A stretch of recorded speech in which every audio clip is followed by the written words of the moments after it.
आज 26 जनवरी है और आज के दिन एक सूचना मिलती है और उस सूचना से पूरे क्षेत्र में खुशी का माहौल आ जाता है। उस त्योहार में चार चांद लग जाते हैं जब 34 साल की सेवा पूर्ण करके कैप्टन साहब घर आते हैं। आपको बताएं कि मेरे कैमरे के फ्रेम में जिसे आप देख रहे हैं उनका नाम अशोक कुमार उपाध्याय है और आप इनके कंधे पर स्टार देख रहे होंगे, बैचेस देख रहे होंगे। ये बैचेस आपको देखने पर ये लग रहा होगा कि एक एक बैचेस इनके काम को लेकर के दिया गया होगा। ये जो स्टार है, तीनों स्टार ऐसे ही नहीं मिलते हैं। काफ़ी मशक्क़त करने के बाद, काफ़ी काम को पूरा करने के बाद सम्मान के तौर पर ये स्टार और बैचेस दिए जाते हैं। किस तरीके के काम इन्होंने वहाँ किया, कैसे इन्होंने सेवा दिया और कितने साल से अपने देश में जो है सेवा दे रहे हैं, उन सभी बातों का चर्चा करेंगे और जानने का प्रयास करेंगे कि किन कठिन परिस्थितियों में रह करके इन्होंने ये सब सम्मान देश के लिए हासिल किया है, अपने लिए हासिल किया है, पूरे जनपद जौनपुर के लिए हासिल किया है और इस क्षेत्र को गौरवान्वित कर दिया है। और आज जब यहाँ पर पहुँचते हैं, क्षेत्र के तमाम लोग स्वागत के लिए इकट्ठा हो जाते हैं, स्वागत करते हैं। पूरे क्षेत्र में इनको ले जाया जाता है क्योंकि हमारे मन में नहीं, इस पूरे क्षेत्र में, पूरे देश में सभी जो भी सेना है, किसी भी क्षेत्र के सेना हो, सभी के लिए एक बहुत बड़ा सम्मान होता है। लोगों के अंदर एक छवि देखने के लिए लोग परेशान हो जाते हैं। उसी के लिए आज सुबह से जब से सूचना मिलती है, ये साथ जाते हैं और सभी लोग एक बार एक झलक देखने के लिए एकदम तैयार रहते हैं।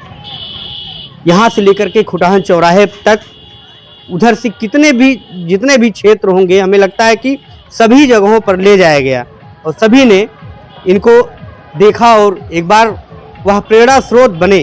क्योंकि जिस तरीके से आप देख रहे होंगे, ये 7 बैचेस लगे हुए हैं और 3 स्टार है। जैसा कि सर ने बताया कि इनकी जो है जो शुरुआती दौर है वहाँ काम करने की, वो कुछ और ही थी। सर बहुत बहुत स्वागत है सर आपका। धन्यवाद। सर कह रहे थे कि आज 26 जनवरी है और आज यहाँ पर जैसे ही आप पहुँचते हैं, लोगों को सूचना देते हैं, तो किस तरह का उत्साह लोगों के बीच में रहता है?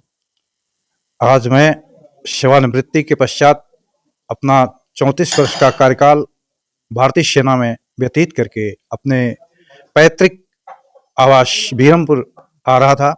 रास्ते में जैसे मैं कुटहन में पहुंचा, लोगों को पता चला मैं सेवानिवृत्त होकर के घर आ रहा हूं। वहीं से लोगों ने बहुत सम्मान दिया, बड़ा स्नेह दिया और जगह जगह पर माल्यार्पण और अनेक प्रकार के जो है लोगों ने मेरे लिए जो है स्नेह और सम्मान प्रस्तुत किया। उसके लिए मैं आप सभी का, पूरे क्षेत्र का आभारी हूं। और यह स्वतंत्रता दिवस का जो पावन पर्व है, हमारे लिए और ही आज वंदनीय हो गया कि हम अपनी इस शानदार सेवा के बाद इस अवसर पर अपने घर आ रहे हैं और साथ ही साथ क्षेत्र के युवा, अबाल वृद्ध नर नारी जो मिले और जो उन्होंने स्नेह दिया, सम्मान दिया, उसके लिए उन सबको बहुत बहुत धन्यवाद। और बहुत सारे युवाओं ने मुझसे कई तरह के जो प्रश्न किए और कई लोगों ने साथ में फोटो भी लिया और उनको देख करके मुझे बड़ी प्रसन्नता हो रही थी कि ये सब जो है अभी जो है कितने उत्सुक हैं। और हमने भी उनका उत्साहवर्धन किया और उनको भारतीय सेना में सेवा के लिए प्रेरित भी किया। अच्छा, सर कह रहे थे कि ये जो भी इस तरीके से स्टार लगे हुए हैं, बैचेस लगे हुए हैं, इसके पीछे की क्या कहानी है? शुरुआत में किस तरीके से आप भर्ती होते हैं?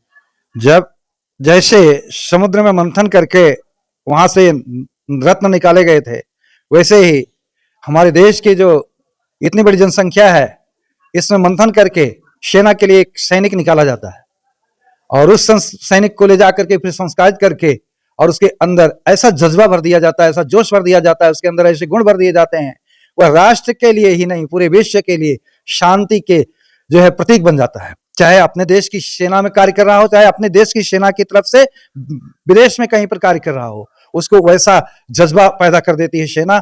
और इसके लिए केवल इतना ही करना है कि हमें अपनी तरफ से हमारी जो पढ़ाई है उसको ठीक ढंग से करना है और हमें फिजिकली जो है फिट होना है। इसके बाद फिर मानसिक रूप से भी अपने को ठीक रखना है और फिर आगे बढ़ना है। उसके साथ साथ जैसे जब हम कोई प्रतियोगिता जीतते हैं तो हमें एक मेडल दिया जाता है, वैसे हमारी सर्विस में जब हम आगे बढ़ते हैं हम जैसा कार्य करते हैं वैसे वैसे हमें जो है भारतीय सेना जो है कभी स्टार से कभी मेडल से नवाजती है और पुरस्कार स्वरूप देती है। जैसे हमारी जो सेवा है, जब हम 9 साल सेवा करते हैं, 12 साल सेवा करते हैं, 15 साल 20 साल की सेवा करते हैं, तो हमें जो है उसके हिसाब से मिलता है मेडल। फिर हमें जैसे हम जब कठिन परिस्थितियों में, जैसे हमने नागालैंड में जब जाकर के अपनी सेवा दिया तो नागालैंड से हमको एक मेडल मिला। इसके बाद फिर जब हमने कश्मीर में दिया वहां से मिला। हम जैसे वो अपना हाई अल्टीट्यूड में लेह लद्दाख में जो हमने सेवा दिया उसके बदले मिला। बहुत सारी ऐसी जगह हैं जहां पर देश विदेश में जहां भी हम सेवा करते हैं उसके बदले हमें एक मेडल मिलता है। तो हमारे जो है इस पर जो है छाती पर जो ये मेडल लगता है यह बड़े ही परिश्रम से मिलता है। इसमें हम अपने जान की बाजी लगा देते हैं एक एक मेडल को लेने में।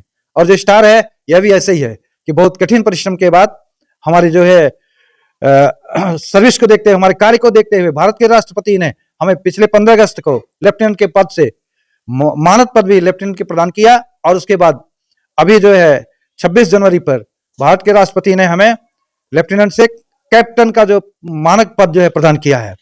अच्छा सर, जब आप पहली बार इस सेवा देने के लिए आप जाते हैं तो किस पद पर रहते हैं और अभी कैसे ये जर्नी आपकी होती है, कहाँ कहाँ आप जाते हैं, किस तरीके से अपने आप को वहाँ ढालने का प्रयास करते हैं, क्योंकि तमाम जगहों पर परिस्थितियां विषम होती हैं, मौसम विषम होते हैं, किस तरीके से सब करते हैं? भारतीय सेना जो है विश्व की सर्वश्रेष्ठ सेनाओं में एक सेना है। इसमें जो है जब सैनिक जाता है तो जाने के बाद वहां पर उसको प्रशिक्षित किया जाता है हर उसमें रहने के लिए हर तरह से। जैसे एक कुम्हार एक उसको बर्तन को ढालता है वैसे ही उसको संस्कारित किया जाता है और फिर जाकर के वह इस रूप में बन जाता है कि कहीं पर भी कैसे भी परिस्थितियां हो वहां अपनी सेवाएं देने के योग्य हो जाता है, फिर वो अपनी सेवाएं देता है। सर किस पद पे आप पहले आप भर्ती होते हैं? सर प्रथम जो है इसमें सिपाही के पद पर भर्ती होती है।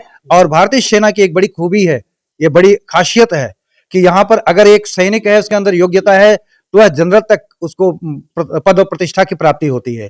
अन्यथा सिपाही, उसके बाद लेंस नायक, नायक, हवलदार, फिर जेसीओ रैंक में जाता है, फिर जो उच्च पद पर बढ़ता है। जैसे जैसे उसके अंदर जो काबिलियत बढ़ती जाती है वैसे वैसे उसका उन्नति होती है। मैं युवाओं से यही अनुरोध करूंगा कि आप जो है भारतीय सेना से जुड़िए और जुड़ करके जो है इसमें अपनी सेवा दीजिए।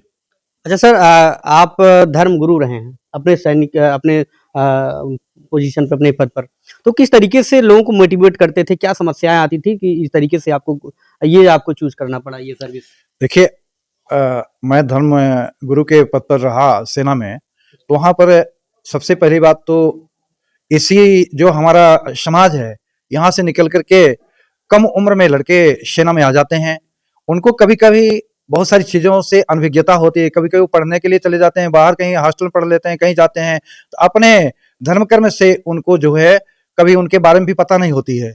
और जब कहीं गद्दारी आती है तो उससे पहले उसके अंदर नास्तिकता आती है।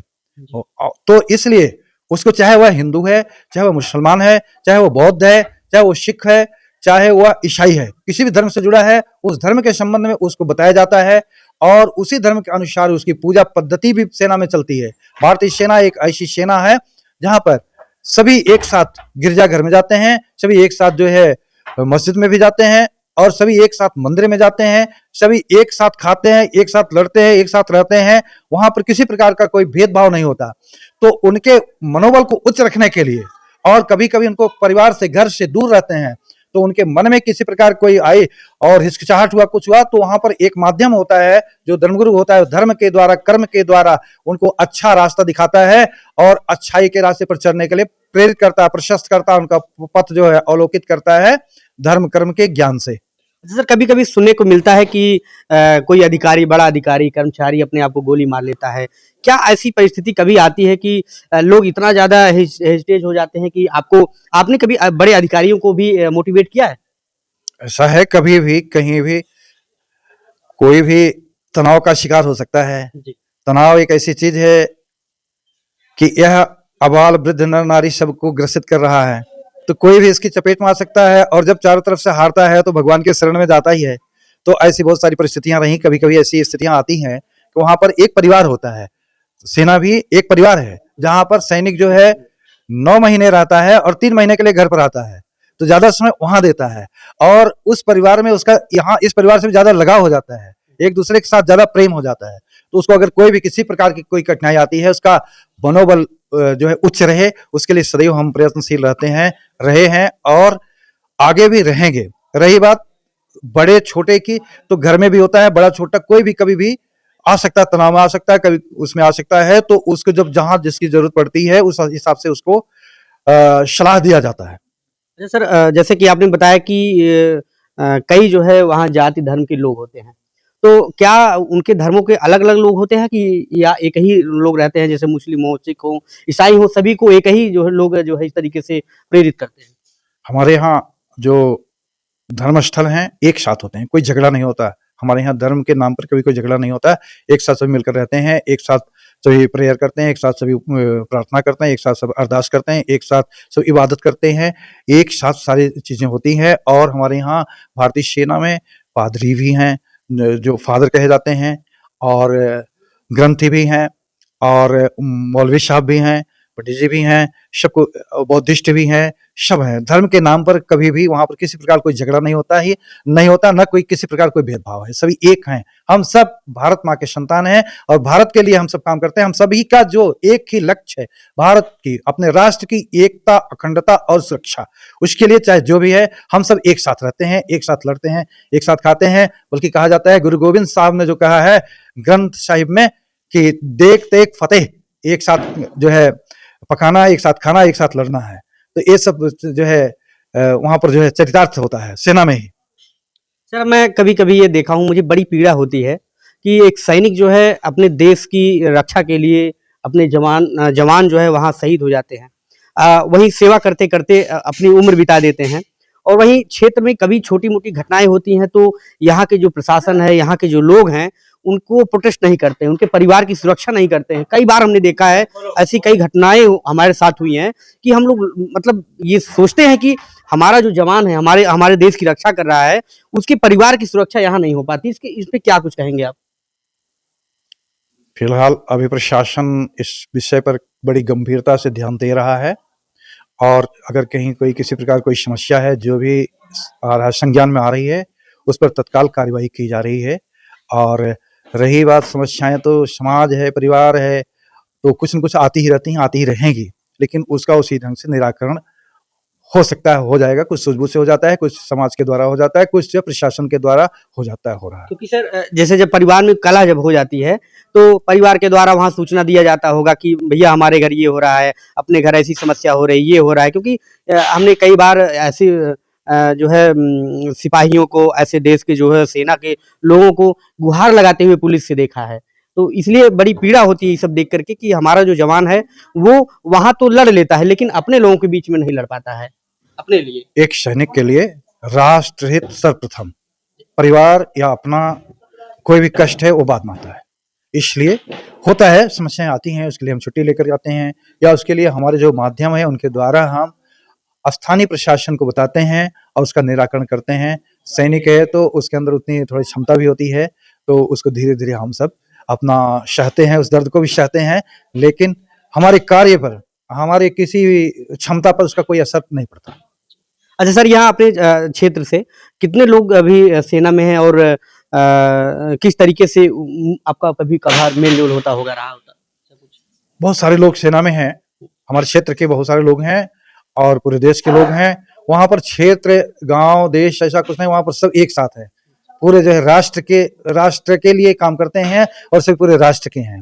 तो वहाँ पर कोई क्षेत्र विशेष की बात होती ही नहीं कभी। सर आज क्या कुछ देश के लिए आज कहना चाहेंगे? जैसा कि आज 26 जनवरी भी है, अपने क्षेत्र के, अपने जनपद वासियों को क्या कुछ संदेश देंगे? हम यही कहेंगे, एक साथ सभी मिलकर रहें, एक साथ मिलकर चलें, आपस में द्वेष भावना न रखें और युवाओं से मैं यही अनुरोध करूंगा, कठिन परिश्रम करें, अपना स्वास्थ्य ठीक रखें और अच्छे ढंग से तैयारी करके राष्ट्र सेवा के लिए, ये एक जो है सेवा के साथ साथ जो है हमारी बहुत बड़ी जो है अपनी भी, अपने लिए लाभ है, बड़ी आत्मसंतुष्टि होती है ऐसे कार्य करके। तो आत्मसंतुष्टि के लिए ऐसे कार्य को करें जिससे जो है हमें लाभ भी हो और साथ ही साथ हमारा जो काम है वो पूजा बन जाए। तो राष्ट्रहित राष्ट्रीय भारतीय सेना से जुड़ें और अपने भविष्य को जो है सिक्योर करने के साथ साथ जो है अपने आत्मसम्मान को बढ़ाएं। सर से देखिए पूरी बात हुई, किस तरीके से सर ने जवाब दिया। और एक अच्छी बात समझिए कि आज जहां पूरे क्षेत्र में, पूरे समाज में तमाम तरीके से धर्म को लेकर के, जाति को लेकर के विवाद होता रहा है, होता आज भी होता है। तो सोचिए कि जहां पर सेना के जवान रहते हैं, अपने देश के सुरक्षा करने के लिए जवान है, वहां इस तरीके की कोई समस्या नहीं है। सोचिए हम आप आपस में इस तरीके से इसलिए करते हैं क्योंकि हमें हमारे जो हम अपने आप को उस लायक नहीं ढाल पा रहे हैं, उस चीज को नहीं समझ पा रहे हैं जो सेना के जवान करते हैं। सोचिए कि वहां सभी धर्मों के लोग एक साथ मंदिर में जाते हैं, एक साथ मस्जिद में जाते हैं, गुरुद्वारे में जा रहे हैं, गिरजाघर में जा रहे हैं, और हम यहाँ आपस में लड़ने की बात करते हैं, आपस में भेदभाव करने की बात करते हैं। धर्म की आड़ में क्या कुछ नहीं हो जाता है। तो हमें एक सेना की जवान की तरह सोचना चाहिए, उनकी तरह बनना चाहिए, उनकी तरह बनने का प्रयास करना चाहिए, ताकि हमारा समाज एक अच्छे दिशा और दशा की तरफ जाए। धन्यवाद।